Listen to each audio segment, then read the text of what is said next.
My name is Angela Waweru, and I'm one of the founding partners for two organizations, Sister Speaks Global and Heals for Pads Foundation. But on the basis of the work that we did with Growth Africa, we're introducing a social enterprise for Heals for Pads Foundation called Heal Circle.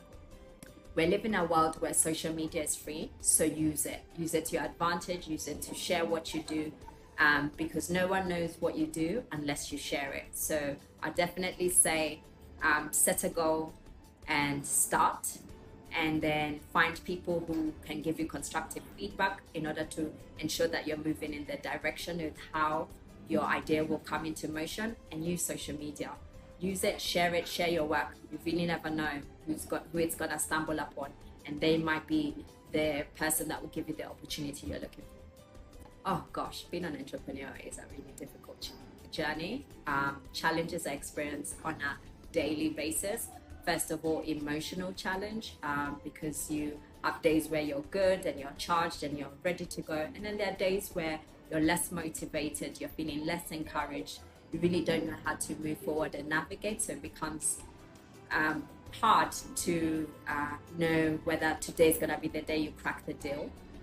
And then there is times where money isn't as consistent and as flowing as it needs to. So it's important to ensure that you have a backup plan that will ensure that you, during the challenges where your business isn't doing as well, that you have something to lean on and that can help you sustain you.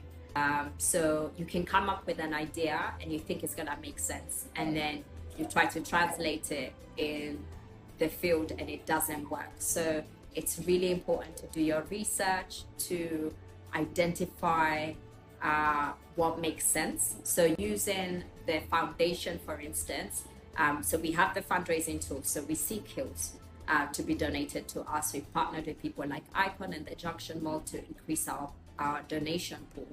And then those hills are then given to us, and we use spaces like our Instagram shop, Heal Circle. We're embedding the e-commerce in our website. However, our goal was to ensure girls have access to menstrual health products. But what we found as we did loads of drives over the years, and what we found is we needed to know, when we give this girl the pad, are we sure that she's using it? Are we sure that she knows how to use it? Do we need to improve our menstrual health education?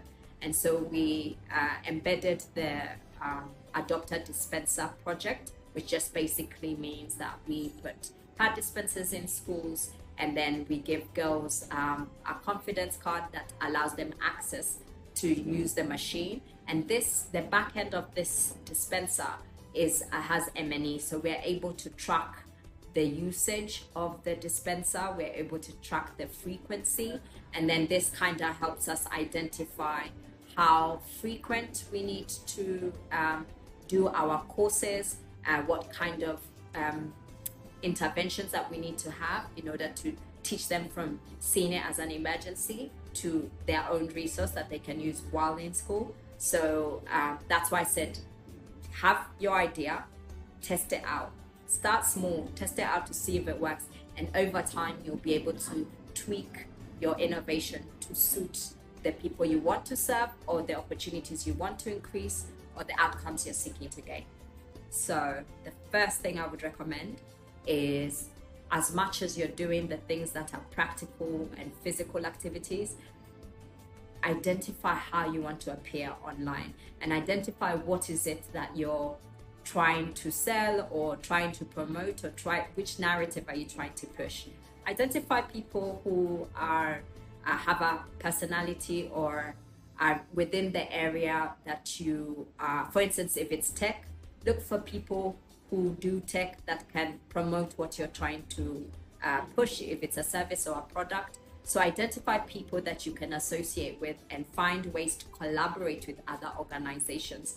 The program of Innovate for GBV with JICA and Growth Africa was such a phenomenal experience. I also got to connect with people who are innovating for GBV in different ways. This week process was great because it made us ask questions about what else can we do to amplify our selling, so that our business can ensure that we are activating. Also think about even our costings. Do they make sense? Should we look at CBOs that we can partner with in order to implement the program? Yeah, it was very much eye-opening, made me think about a lot of things, and I'm more driven more than ever to ensure that we amplify and innovate better and increase our sales in order to ensure this program comes to life.